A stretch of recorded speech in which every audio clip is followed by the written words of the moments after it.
comunicación y lenguaje, educación física, ciencias naturales, modalidades flexibles, expresión artística, apoyo psicosocial, esto y mucho más en Aprendo en Casa.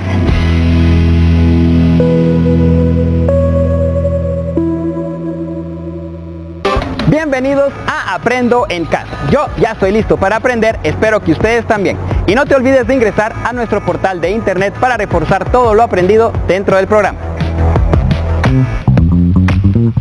Matemática.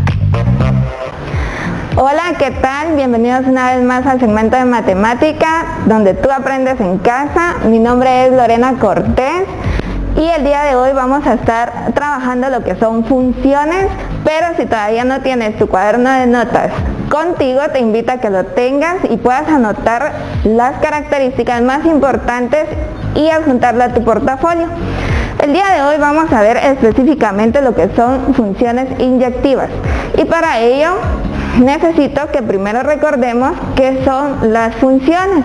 Las funciones van a ser la relación entre dos conjuntos de un conjunto X denominado dominio y el conjunto Y que lo denominamos codominio. ¿Qué es una función inyectiva entonces?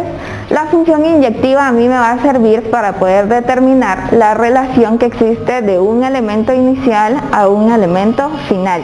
Y para ello vamos a hacer la demostración en el siguiente ejemplo.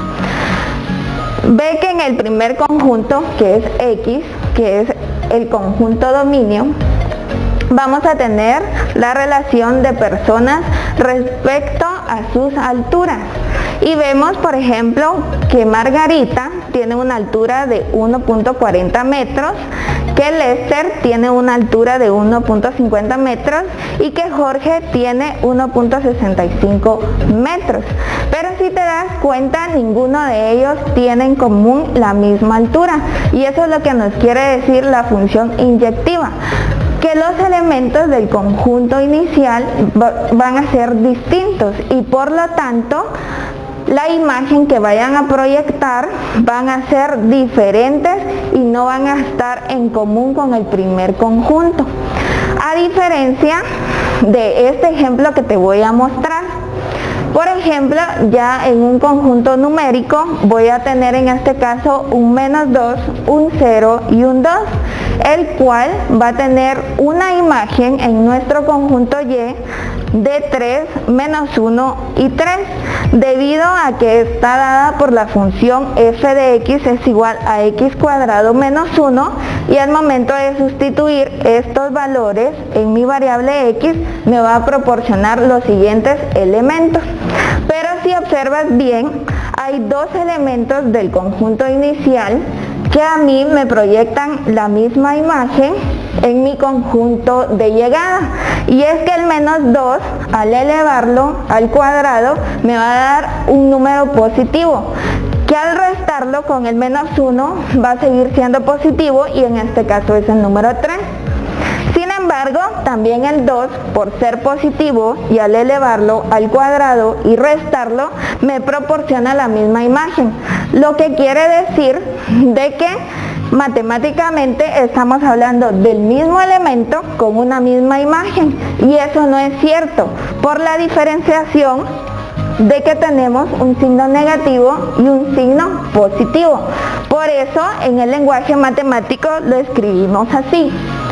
Para todo elemento de A y B que pertenece al dominio de F, es decir, este, si F de A, en este caso sería el 3, es igual a F de B, que sería este otro 3, entonces nosotros asumiríamos de que nuestros elementos A y B son iguales, lo que ya dijimos que no lo es, porque no comparten las mismas características. Ahora bien, te voy a mostrar cómo también podemos deducir a partir de gráficas cuándo es una función inyectiva y cuándo no lo es. Y tenemos el siguiente ejemplo. Podemos ver en esta gráfica que esta es una gráfica lineal, la cual está comprendida por dos puntos en esencial para poder trazar la recta y estamos viendo que es menos 2 y menos 1, ¿sí? Está el punto de la coordenada y Y en este primer cuadrante tenemos 3,4, que sería el otro punto. Nos damos cuenta entonces de que es una función lineal, y para deducir si es una función inyectiva o no, lo que vamos a realizar es trazar una recta paralela a mi eje X, que acá ya la tengo marcada, y ver por cada punto que esta recta me indica, en cuántos puntos puede pasar esa recta que yo tracé. Y me doy cuenta que solo hace contacto con un punto, al igual que si yo trazara una recta paralela a este punto, o si la trazara en esta otra coordenada. Entonces eso me va a indicar a mí de que cada elemento de mi conjunto inicial de X va a tener solo proyectada una imagen en mi conjunto Y, por lo que yo puedo evidenciar de que al momento de que la recta solo tenga un contacto con algún punto, puedo decir y asumir que es una función inyectiva. Bueno, en este ejemplo podrás ver que con mis puntos trazados de acuerdo a mi función f de x es igual a x cuadrado menos 1, lo que tengo es una gráfica cuadrática y que me indica una parábola.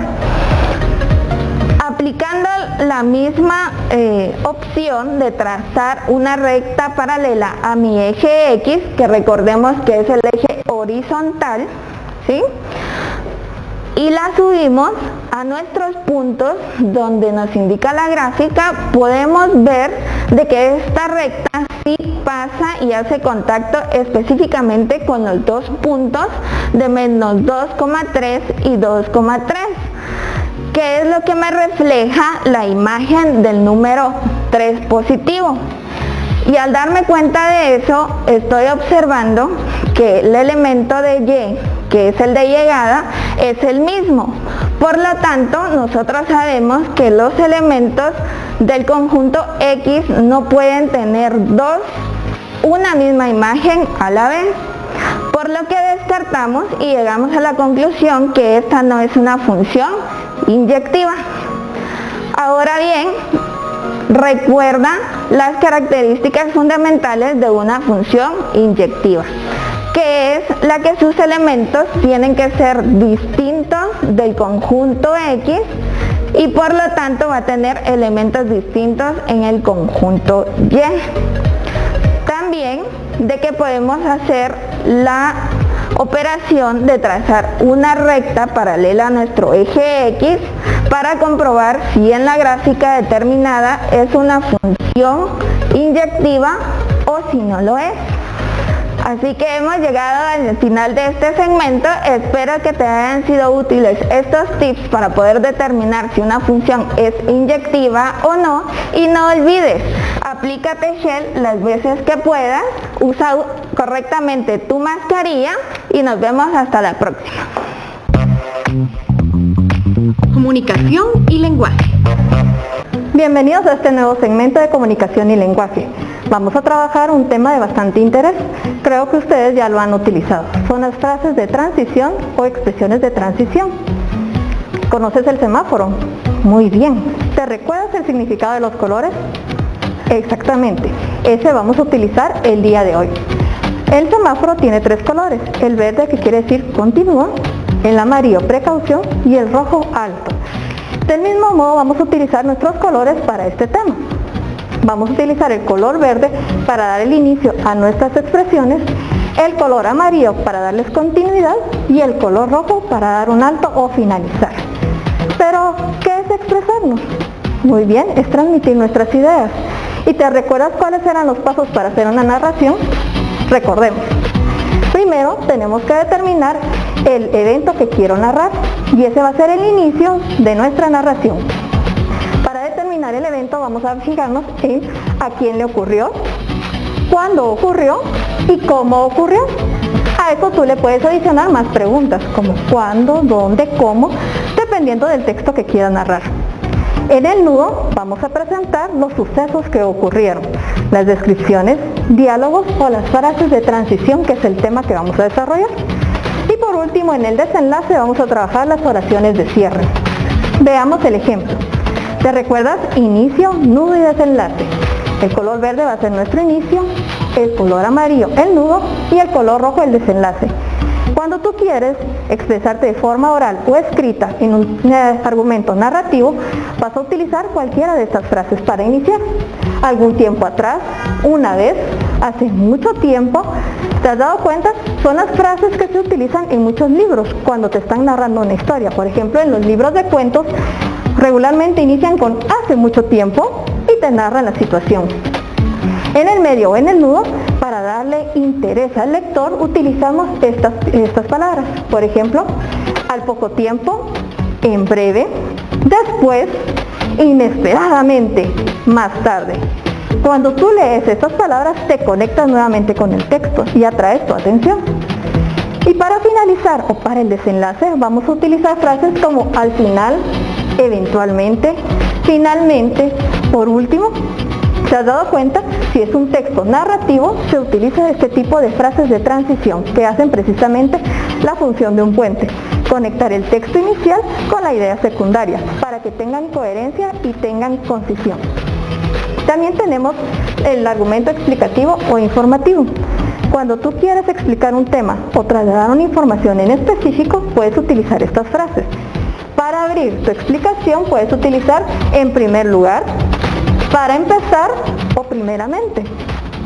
Si quieres conectar ideas, puedes utilizar palabras como de hecho, enseguida, la razón final.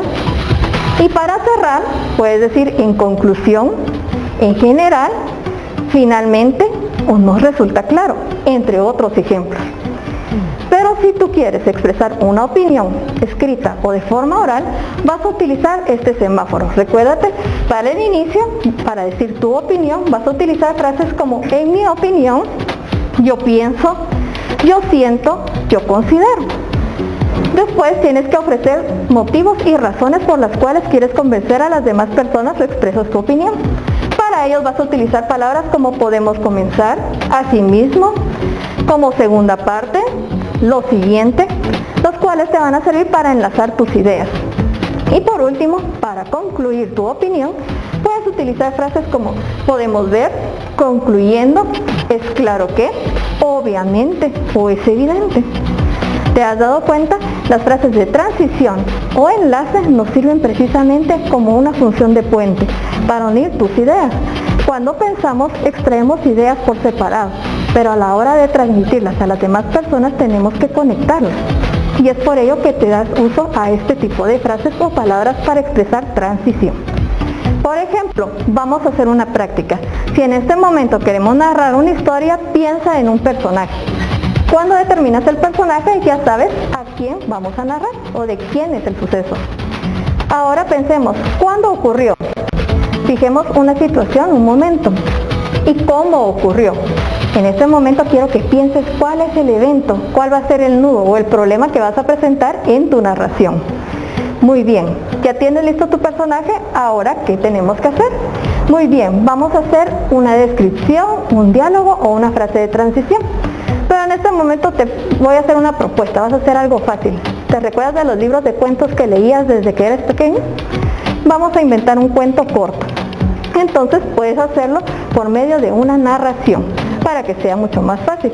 Y tienes que utilizar precisamente lo que aprendimos el día de hoy. ¿Cómo quieres iniciar tu narración? Por ejemplo, si pensamos en un cuento común y conocido, La Caperucita, creo que todos lo dominamos. ¿Con qué frase podríamos comenzar esta historia? Piensa cuál de todas se puede adecuar. Nuestros libros de cuentos en su mayoría inician con hace mucho tiempo, vivía en un pueblo lejano una niña. ¿Te recuerdas de las características de la Caperucita? Pues las puedes ir incluyendo en este momento. Sigue escribiendo tu historia. Ahora, ¿qué tienes que hacer? Como ya diste la introducción o el inicio de tu historia, vamos a hacer en la parte media, en el nudo, uso de estas palabras. Las palabras se utilizan precisamente para conectar el inicio del nudo o dentro de una oración, para completar un párrafo, cuando tú quieres unir diferentes ideas.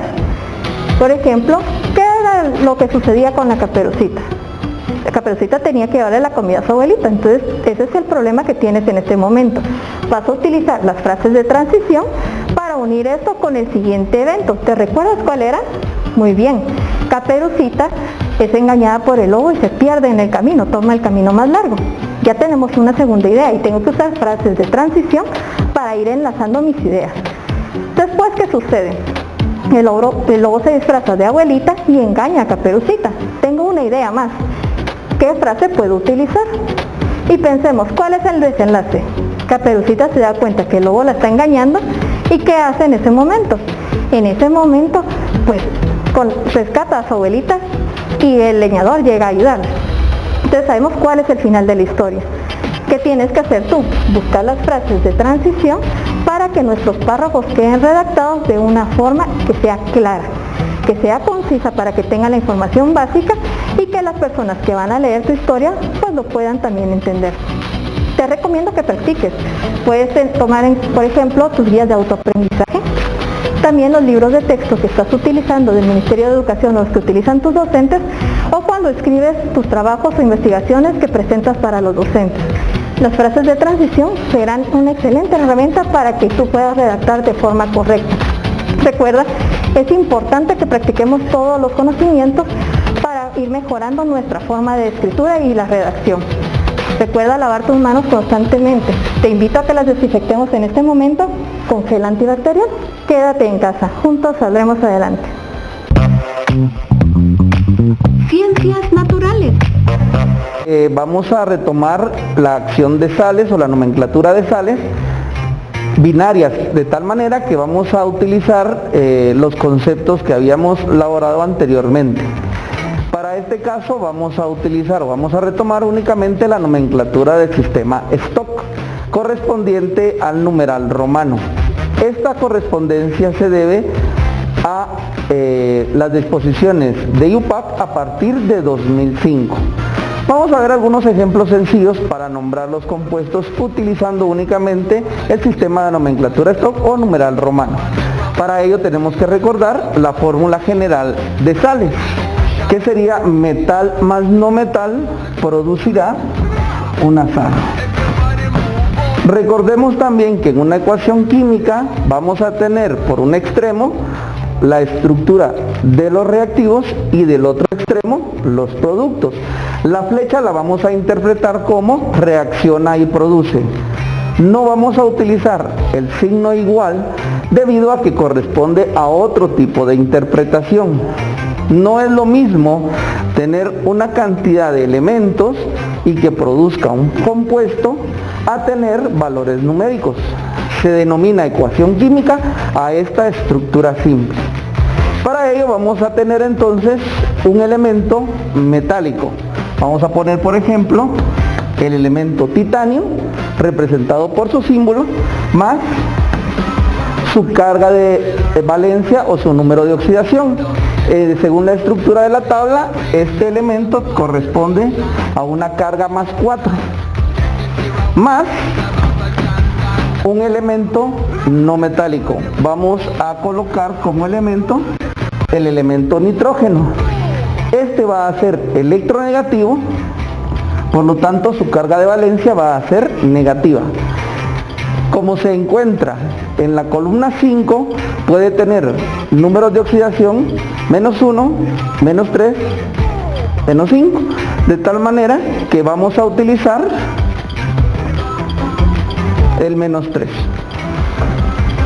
Al dar la estructura molecular, reacciona y produce,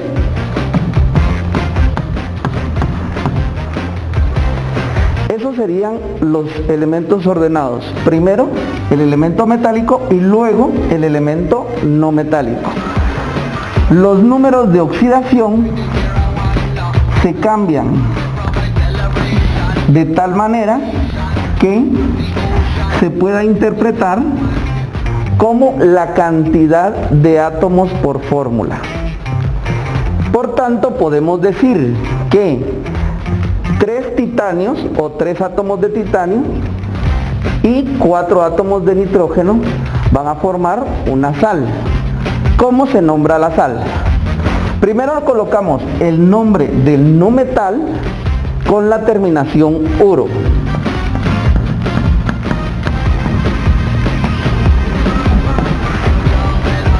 La conjunción de elemento metálico.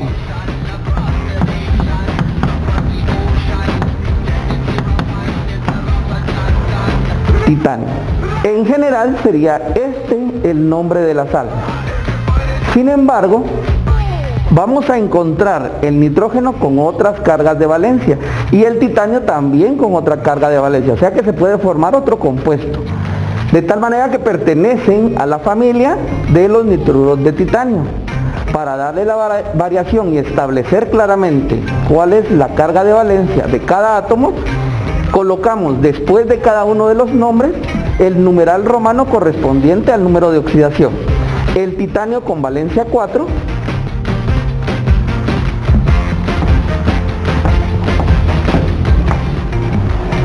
y el nitrógeno, en este caso nitruro, va a ser con valencia 3. Entonces lo nombramos como nitruro 3 de titanio 4, correspondiente a la estructura de la carga de valencia o el número de oxidación de cada uno de los átomos. Vamos a continuar con otro ejemplo muy particular. El elemento calcio que se encuentra en la columna 2A, su número de oxidación es más 2. Y se va a unir a el elemento flúor con carga menos 1. Esto nos va a producir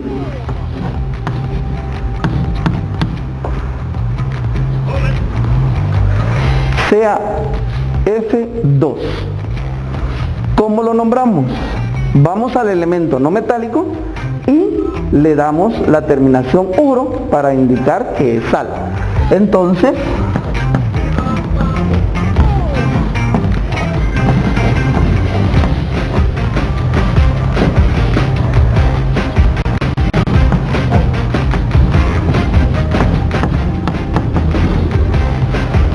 se nombraría como fluoruro de calcio. En el caso, tenemos que adicionar los números de oxidación entre paréntesis como numerales romanos. Para el flúor, la carga de valencia es 1, la podemos omitir o lo podemos establecer como tal. Y el calcio con su carga de valencia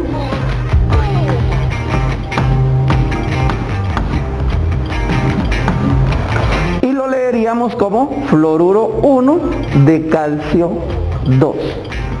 Bien, esta estructura molecular del fluoruro de calcio es lo que se utiliza para desarrollar las pastas dentales. Toda estructura de pasta dental va a contener el fluoruro de calcio. Esto se debe a que se debe de fijar en el esmalte dental el calcio. Y esto va a ser a través de la estructura del flúor, que va a ayudar específicamente como una forma de unir el esmalte con el calcio para darle firmeza y dureza a la superficie del diente. Bien, de tal manera que con esto finalizamos esta estructura de sales, que era la segunda entrega que teníamos pendiente para ustedes. Así que muchísimas gracias y recordemos, Guate no se detiene. Apoyo psicosocial. Bienvenidos al segmento de apoyo psicosocial. Hoy nos acompaña Tarin de Resinos. Tarin, un placer tenerla por acá. ¿Cuál es el tema del cual vamos a platicar? Qué bendición poder estar otra vez con ustedes y hoy vamos a hablar sobre la comunicación y la asertividad. Definitivamente, y es que la comunicación es algo primordial en el ser humano, ¿verdad? Y la asertividad, pues no digamos, son dos cosas que van de la mano. ¿Cómo podríamos describir la asertividad? Muy bien, Andrea, hablemos sobre la comunicación y la asertividad. Nosotros los seres humanos tenemos esa habilidad de poder comunicarnos y poder transmitirnos con otras personas. Pero ¿qué tan asertivos somos a la hora de comunicarnos? Muchas veces no lo somos porque no sabemos cómo nos comunicamos con las otras personas, pero creo que esta es una habilidad que podemos desarrollar poco a poco en saber utilizar palabras que sean asertivas para las otras personas.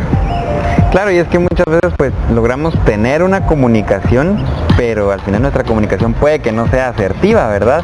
Y ahí pues es donde podemos tener uno de los problemas. ¿Cómo podríamos llegar a ese punto de tener asertividad en nuestra comunicación?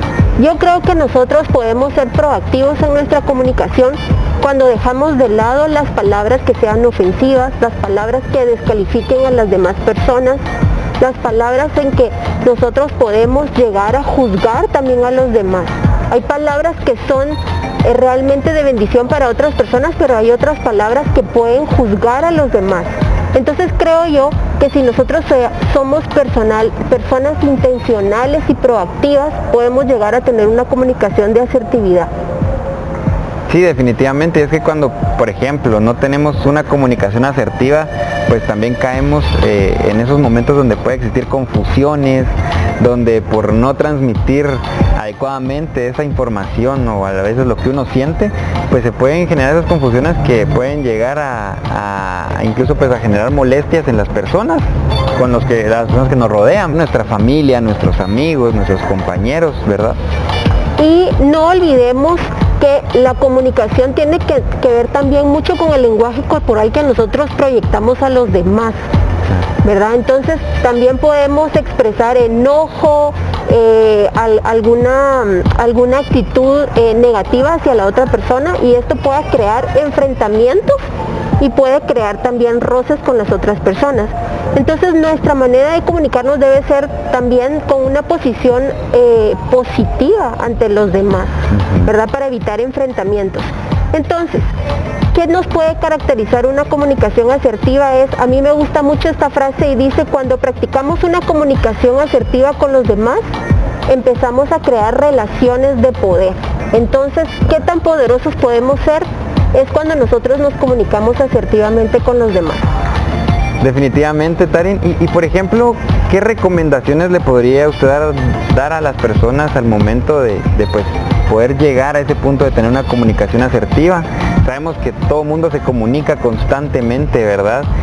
¿Qué recomendaciones le podría dar usted a todas esas personas para poder llegar a tener la comunicación asertiva? Una comunicación asertiva también, André, es también la práctica de nuestros valores personales, y es como la empatía y la tolerancia.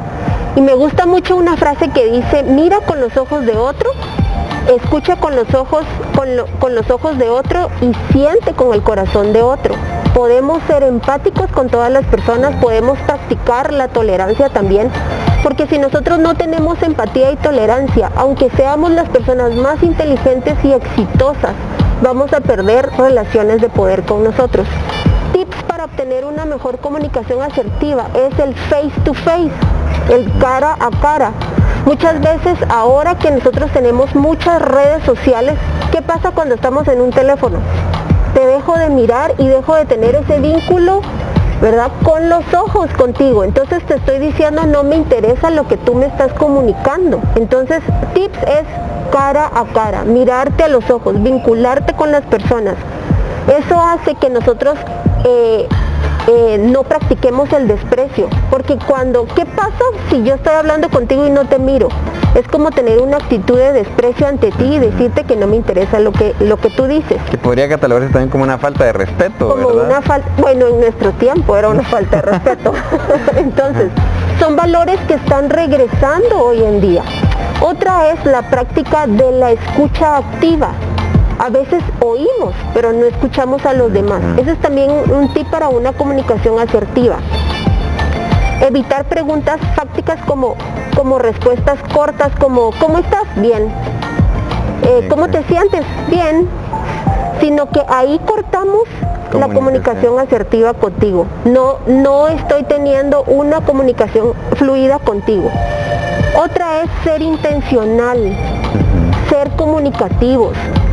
Es cierto que estamos viviendo un tiempo muy tecnológico, un tiempo con mucho bombardeo de muchas redes sociales, pero no perdamos este vínculo humano que nosotros tenemos. Y otra es: no olvidemos que el regalo más preciado que podemos dar a otras es nuestra presencia. Que yo te pueda regalar mi presencia y que yo me pueda comunicar contigo. Cuando nuestra atención plena abraza a los seres humanos, nuestras relaciones florecen y vamos a tener relaciones de poder. Claro, y es que usted mencionó algo muy importante sobre la empatía que debemos de tener, ¿verdad? La empatía creo que la podemos poner en práctica en cualquier situación. El ponernos en los zapatos de los demás creo que es algo que nos ayuda a cambiar nuestra forma de pensar, nuestra forma de actuar y también pues nuestra forma de brindar apoyo y ayuda a las demás personas, ¿verdad? Esa comunicación debe ser constante y tratar de ponerla en práctica en cualquier ámbito, ¿verdad? Lo mencionamos, puede ser en familia, puede ser con los amigos que nos rodean, con nuestros compañeros de trabajo y demás. Ya para ir finalizando, ¿alguna recomendación específica que usted le pudiera dar a las personas para poder tener ese sentido de empatía con las personas? Porque creo que es un pilar importante de la comunicación asertiva, el poder de cierta manera tratar de entender a las personas, ¿verdad? Y de crear esos enlaces de comunicación que debemos de tener. Un consejo podría ser, André, seamos personas intencionales que siempre estén trabajando en sus relaciones interpersonales con los demás. Esto va a hacer que tus relaciones sean mucho más poderosas, mucho más intencionales y mucho más unidas a las otras personas. Nunca perdamos ese vínculo perfecto, ¿verdad? Que es el amor hacia los demás. Perfecto, Tarín, pues muchísimas gracias por su tiempo. Es así como llegamos al final del segmento de apoyo psicosocial. Ustedes en casa recuerden seguirnos en nuestras redes sociales como Aprendo en Casa Guate y así poder compartir con nosotros todo lo aprendido dentro del programa. No le cambie porque ya seguimos con más de su programa Aprendo en Casa y recuerden que Guatemala no se detiene. Expresión artística. Hola, bienvenidos a un nuevo segmento de Aprendo en Casa. El día de hoy vamos a hablar de un tema muy interesante acerca de las canciones que tienen un ritmo. Y el día de hoy quiero enseñarles una canción que representa mucho a Guatemala. ¿Y quién no se ha comido un chuco en su vida? Creo que nos encanta y hemos compartido mucho con nuestros amigos o nuestra familia un delicioso chuco. Y en este segmento de música vamos a aprender la canción del chuco. Pero antes es importante saber que vamos a utilizar una figura musical, que es el tresillo. El tresillo es una célula rítmica de 3 sonidos y suena tacata, tacata, tacata, tacata. Y para eso vamos a practicarlo con la canción de chuco. Así que aquí les enseño la letra y vamos a practicar la canción de la parte rápida con las figuras. Y para eso vamos a ver aquí el pizarrón y nos vamos a dar cuenta que cada letra ocupa como una figura. Entonces vamos a practicarlo despacio, ¿sí? Y vamos a utilizar nuestras palmas para poder juntar la letra con el ritmo. Entonces le vamos a dar juntos. 1, 2 y 3. Con pan tostadito, con guacamolito, repollo, salchicha, ketchup también, mayonesa, mostaza y mucho chilito, y en un papelito lo quiero comer.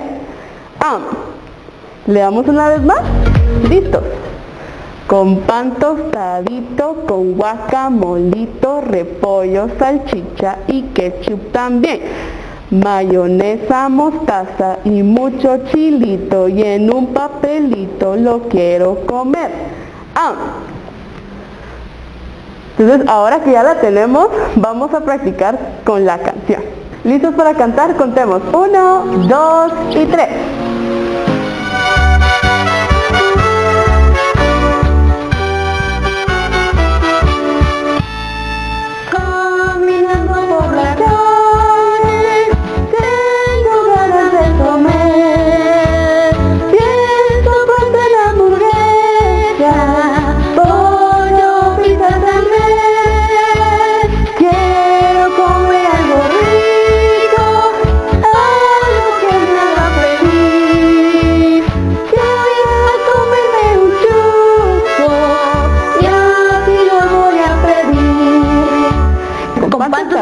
Guacamolito, repollo, salchicha y ketchup también, mayonesa, mostaza y mucho chilito, y en un papelito lo quiero comer. Con pan tostadito, con guacamolito, repollo, salchicha y ketchup también, mayonesa, mostaza y mucho chilito, y en un papelito lo quiero comer. Caminando por la calle, tengo ganas de comer. Pienso pan de la hamburguesa, pollo, pizza también. Quiero comer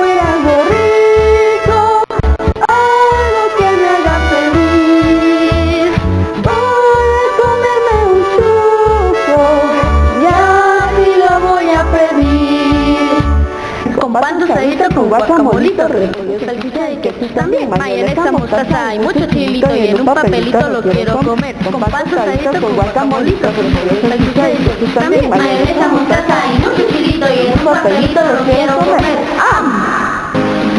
Listo, lo hicieron muy bien. Recuerden que lo pueden estar practicando una y otra vez para poder practicar los ritmos y el ritmo que aprendimos el día de hoy. Si te antojó, a mí también.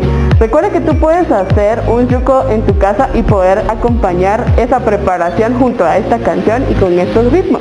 Recuerda siempre lavarte las manos con agua y con jabón o con alcohol en gel. Así es como llegamos al final de este segmento. Mi nombre es Ceci Herrera y fue un gusto estar con ustedes el día de hoy. Quédate en casa. Adiós. Hola a todos, soy la doctora Carmen López y hoy me encuentro con el oficial Johan Morales. Somos del Cuerpo de Bomberos Municipales de la Ciudad de Guatemala. El día de hoy aprenderemos sobre la obstrucción de la vía aérea. El OVACE. El OVACE son las siglas de la obstrucción de la vía aérea por un cuerpo extraño. Eso es la consecuencia de algo que tenemos dentro de nuestra garganta y no nos permite respirar bien. Normalmente le llamamos atragantamiento o ahogamiento. La obstrucción puede ocurrir con diferentes cosas como un pedazo de comida, algún objeto pequeño que nos metimos a la boca y accidentalmente se va hacia nuestra garganta o incluso con agua cuando accidentalmente la aspiramos. La obstrucción puede ser parcial o total. Si la obstrucción es parcial, la persona empezará a toser. Logrará aún hablar y respirar, aunque sea con dificultad. Si la obstrucción es total, la persona ya no logrará toser, hablar ni respirar. Se llevará las manos al cuello en señal de asfixia e incluso su piel puede empezar a ponerse pálida o azulada. ¿Qué debemos hacer si alguien se está atragantando frente a nosotros? Si la obstrucción es parcial y la persona aún puede respirar y toser, debemos animarle a que tosa con fuerza para intentar sacar lo que le está causando la obstrucción. Si la obstrucción es total y la persona ya no logra toser, respirar ni hablar, debemos ayudarle. Lo primero que debemos de hacer es llamar a los bomberos o pedirle a alguien más que lo haga y realizar la maniobra de Heimlich. ¿Cómo se realiza la maniobra de Heimlich? Nos colocamos detrás de la persona y la rodeamos con nuestros dos brazos. Cerramos el puño de una mano y colocamos el nudillo del pulgar aproximadamente 4 dedos por encima del ombligo de la persona. Colocamos nuestra otra mano sobre la primera y comprimimos o presionamos fuerte y rápidamente el abdomen de la persona, hacia adentro y hacia arriba. Esta maniobra se realiza en niños, adolescentes y adultos. Si la obstrucción sigue presente, debemos continuar realizando la maniobra hasta que logremos sacar el cuerpo extraño o hasta que lleguen los bomberos. Si la persona se desmaya, debemos recordar lo que aprendimos en las cápsulas anteriores sobre cómo evaluar el ABC de la vida y cómo realizar el RCP. Si la persona está inconsciente, no respira y no tiene pulso, debemos acostarla sobre el suelo e iniciar RCP inmediatamente. Si el que se está atragantando es un bebé, debemos colocarlo boca abajo sobre uno de nuestros brazos, apoyándonos sobre nuestra pierna. Debemos sostener su cabeza con nuestra mano, tratando de mantener su boca abierta, colocando nuestro pulgar y nuestro índice en forma de V alrededor del mentón o barbilla del bebé.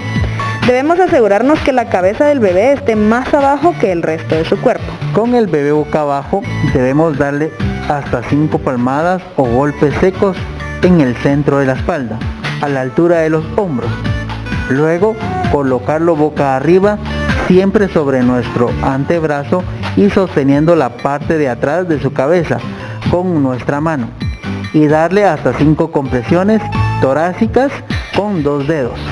Alternaremos entre las palmadas estando boca abajo y las compresiones estando boca arriba hasta que expulse el cuerpo extraño o hasta que llegue la ayuda de los bomberos.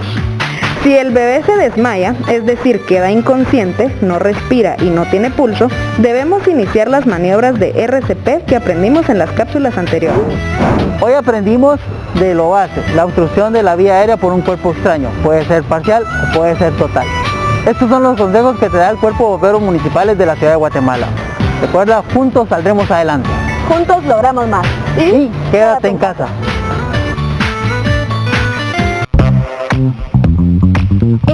educación física.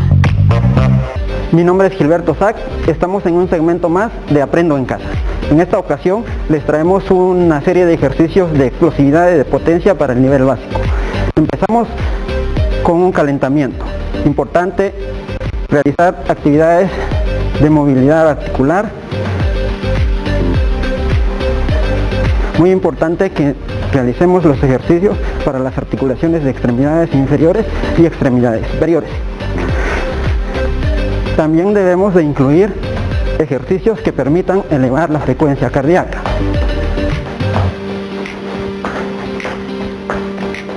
Posterior a eso, realizamos ejercicios de estiramiento de nuestras extremidades superiores y nuestras extremidades inferiores. Estos ejercicios los debemos de realizar aproximadamente entre 8 a 10 repeticiones. Ejercicio número 1. En esta ocasión puedes auxiliarte en tu casa de una barra o de un palo de escoba.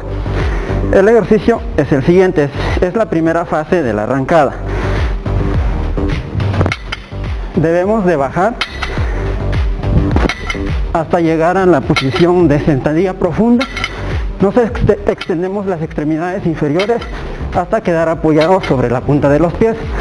Flexionamos los codos hacia arriba, tratando de llevar la barra por debajo del mentón. Puedes realizar en tu casa de 10 a 15 repeticiones, recordando siempre de mantener la vista al frente, la espalda recta. El segundo ejercicio consiste en la arrancada desde la posición de colgante. Elevamos la barra hacia el mentón. Al llegar al mentón, hacemos el cambio hacia arriba.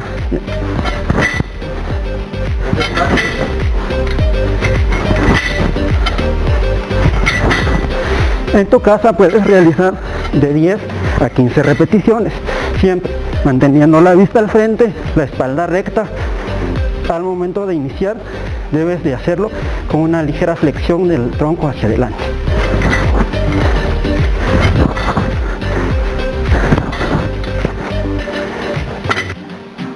Ejercicio número 3. El ejercicio número 3 consiste en una despechada, solo que le vamos a hacer una variante.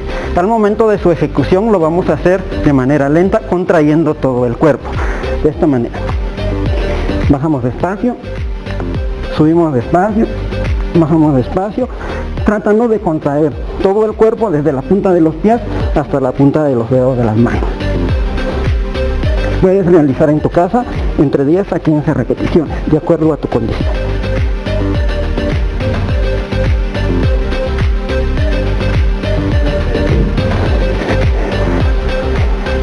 Ejercicio número 4. El ejercicio número 4 se enfoca a la parte del núcleo de nuestro cuerpo, que consiste en colocarnos en una posición de 4 apoyos y contraemos lo más que podamos los músculos del tronco. En esta posición contraes lo más que puedas, esperando llegar a 25 segundos. Puedes respirar durante la ejecución del ejercicio. Lo importante es pretender realizar un vaciado del estómago sin permitir que los músculos se relajen. Este ejercicio lo puedes realizar 4 veces durante 25 segundos. Ejercicio número 5. El ejercicio número 5 se enfoca en desarrollar la fuerza en los brazos. En esta ocasión te puedes auxiliar de un banco, una silla o una grada que puedas tener al alcance en tu casa. Esta es la posición inicial. Flexionamos y subimos. Este ejercicio lo puedes realizar de 10 a 15 repeticiones.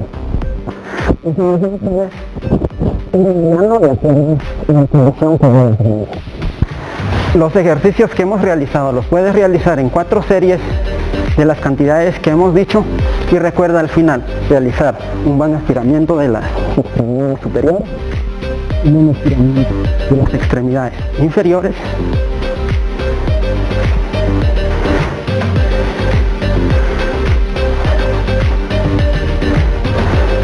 No olvides utilizar la mascarilla, mantener el distanciamiento social, lavarte las manos con agua y jabón.